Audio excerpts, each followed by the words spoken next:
आज हम आधुनिक हिंदी साहित्य की एक प्रमुख धारा छायावाद के परिचय, प्रमुख कवि एवं रचनाओं के विषय में बात करेंगे। छायावाद का विकास हिंदी साहित्य में द्विवेदी युगीन कविता के उपरांत हुआ। छायावाद की समय सीमा सन 1918 से लेकर 1936 ईस्वी तक मानी जा सकती है। आचार्य रामचंद्र शुक्ल ने भी छायावाद का प्रारंभ सन 1918 से माना है। सन 1918 से छायावाद का प्रारंभ मानने का मुख्य कारण यही है कि प्रमुख छायावादी कवि यथा श्री जयशंकर प्रसाद, सूर्यकांत त्रिपाठी निराला, सुमित्रा नंदन पंत तथा महादेवी वर्मा, इन सभी की प्रारंभिक छायावादी रचनाएं इसी वर्ष के आसपास प्रकाशित हुई हैं। प्रसाद जी की झरना, निराला की प्रसिद्ध कविता जूही की कली और पंत के पल्लव की कुछ कविताएं भी सन 1918 के आसपास ही प्रकाशित हुई है। इसी प्रकार से सन 1936 का वर्ष छायावाद के अवसान का समय माना जाता है। सन 1936 में भारत में प्रगतिशील लेखक संघ की स्थापना हुई तथा इस वर्ष से प्रगतिवाद का प्रारंभ माना गया है और छायावाद की प्रसिद्ध एवं सर्वश्रेष्ठ मानी जा सकने वाली कृति कामायनी सन 1935 में प्रकाशित हुई। अतः छायावाद की समय सीमा सन 1918 से लेकर 1936 ईस्वी तक मानी जाती है। छायावाद का जन्म द्विवेदी युगीन कविता की प्रतिक्रिया स्वरूप हुआ। हम जानते हैं कि द्विवेदी युगीन कविता विषयनिष्ठ, वर्णन प्रधान तथा स्थूल थी, जबकि छायावादी कविता व्यक्तिनिष्ठ, कल्पना प्रधान एवं सूक्ष्म है। छायावाद के नामकरण के विषय में भी एक रोचक इतिहास है। छायावाद शब्द का प्रयोग प्रारंभ में व्यंग्य रूप में किया गया तथा यह शब्द उन कविताओं के लिए रूढ़ हुआ जो कविताएं अस्पष्ट थी, जिनकी छाया कहीं और पड़ती थी, किंतु बाद में यह नामकरण उन कविताओं के लिए रूढ़ हो गया जिनमें मानव और प्रकृति के सूक्ष्म सौंदर्य में आध्यात्मिक छाया का भान होता था और वेदना की रहस्यमयी अनुभूति की लाक्षणिक एवं प्रतीकात्मक शैली में अभिव्यंजना की जाती थी। विभिन्न विद्वानों ने छायावाद को परिभाषित करने का प्रयास किया है। आचार्य रामचंद्र शुक्ल के अनुसार छायावाद शब्द का प्रयोग दो अर्थों में समझना चाहिए। एक तो रहस्यवाद के अर्थ में, जहां उसका संबंध काव्य वस्तु से होता है, अर्थात जहां कवि उस अनंत और अज्ञात प्रियतम को आलंबन बनाकर अत्यंत चित्रमयी भाषा में प्रेम की अनेक प्रकार से व्यंजना करता है। छायावाद शब्द का दूसरा प्रयोग काव्य शैली या पद्धति विशेष के व्यापक अर्थ में है। श्री जयशंकर प्रसाद ने छायावाद को परिभाषित करते हुए लिखा है कि जब वेदना के आधार पर स्वानुभूतिमयी अभिव्यक्ति होने लगी, तब हिंदी में उसे छायावाद के नाम से अभिहित किया गया। ध्वन्यात्मकता, लाक्षणिकता, सौंदर्यमय प्रतीक विधान तथा उपचार वक्रता के साथ स्वानुभूति की विवृत्ति छायावाद की विशेषताएं हैं। डॉक्टर रामकुमार वर्मा ने छायावाद को परिभाषित करते हुए कहा है कि परमात्मा की छाया आत्मा में, आत्मा की छाया परमात्मा में पड़ने लगती है, तभी छायावाद की सृष्टि होती है। डॉक्टर नगेंद्र ने छायावाद को परिभाषित करते हुए लिखा है कि छायावाद स्थूल के प्रति सूक्ष्म का विद्रोह है। छायावाद एक विशेष प्रकार की भाव पद्धति है, जीवन के प्रति एक विशेष भावात्मक दृष्टिकोण है। डॉक्टर नगेंद्र ने छायावाद में स्थूल द्विवेदी युगीन कविता के लिए कहा है, जिसकी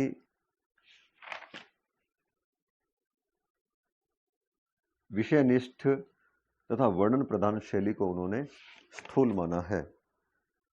महादेवी वर्मा ने छायावाद को परिभाषित करते हुए कहा है, छायावाद तत्वतः प्रकृति के बीच जीवन का उद्गीत है, उसका मूल दर्शन सर्वात्मवाद है। डॉक्टर रामविलास शर्मा ने छायावाद को परिभाषित करते हुए कहा है, छायावाद स्थूल के प्रति सूक्ष्म का विद्रोह नहीं रहा, वरन थोथी नैतिकता, रूढ़िवाद और सामंती साम्राज्यवादी बंधनों के प्रति विद्रोह रहा। यह विद्रोह मध्य वर्ग के तत्वावधान में हुआ, इसलिए उसके साथ मध्यवर्गीय असंगति, पराजय और पलायन की भावना भी जुड़ी हुई है। आचार्य हजारी प्रसाद द्विवेदी ने छायावाद को परिभाषित करते हुए कहा है, छायावाद के मूल में पाश्चात्य रहस्यवादी भावना अवश्य थी। इस श्रेणी की मूल प्रेरणा अंग्रेजी की रोमांटिक भावधारा की कविता से प्राप्त हुई थी और इसमें संदेह नहीं कि उक्त भावधारा की पृष्ठभूमि में ईसाई संतों की रहस्यवादी साधना अवश्य थी। इस प्रकार से हम देखते हैं कि अनेक विद्वानों ने छायावाद को परिभाषित करने का प्रयास किया है। इन परिभाषाओं के निष्कर्ष रूप में हम कह सकते हैं कि छायावादी कविता में रहस्यवादी प्रवृत्ति रहती है। छायावादी कविता प्रेम, सौंदर्य और प्रकृति का काव्य है। छायावाद में स्थूलता के स्थान पर सूक्ष्मता रहती है। छायावाद के शैली शिल्प और अभिव्यंजना पद्धति में नवीनता है तथा इसमें प्राचीनता का विरोध है। छायावाद में स्वानुभूति की प्रधानता है। छायावाद में लाक्षणिक भाषा की प्रधानता है तथा छायावाद प्रेम, प्रकृति और मानव सौंदर्य का काव्य है। यदि हम बात करें छायावाद के प्रमुख कवियों की, तो छायावाद के प्रमुख कवियों में सर्वप्रथम हैं श्री जयशंकर प्रसाद। प्रसाद जी का जन्म सन 1889 में तथा देहावसान सन 1937 में हुआ। इनका जन्म काशी के एक संपन्न घराने में हुआ जो सूंघनी साहू के नाम से प्रसिद्ध था। प्रसाद जी ने प्रारंभ में ब्रज भाषा में अपनी काव्य रचना की। प्रेम पथिक इनकी इसी प्रकार की रचना है तथा बाद में इन्होंने खड़ी बोली में काव्य रचना करना प्रारंभ किया।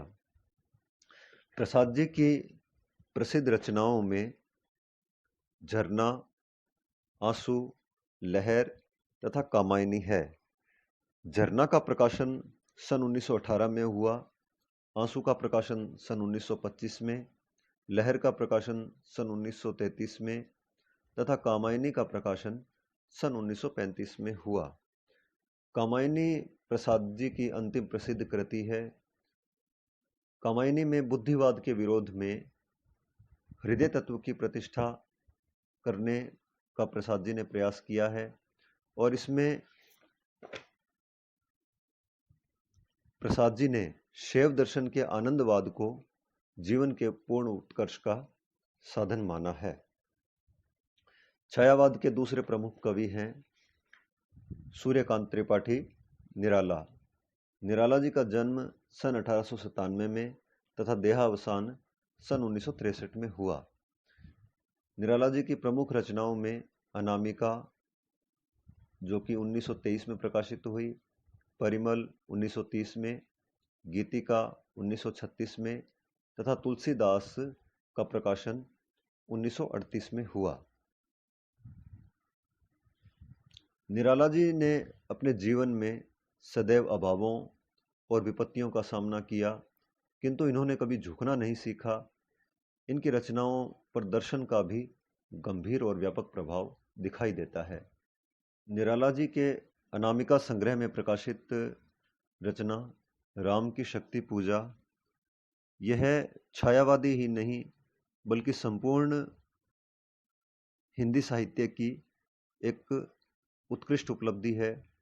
इस कविता में कवि ने ऐतिहासिक प्रसंग के द्वारा धर्म और अधर्म के संघर्ष का शाश्वत चित्रण किया है तथा अधर्म पर धर्म की विजय दिखाई है।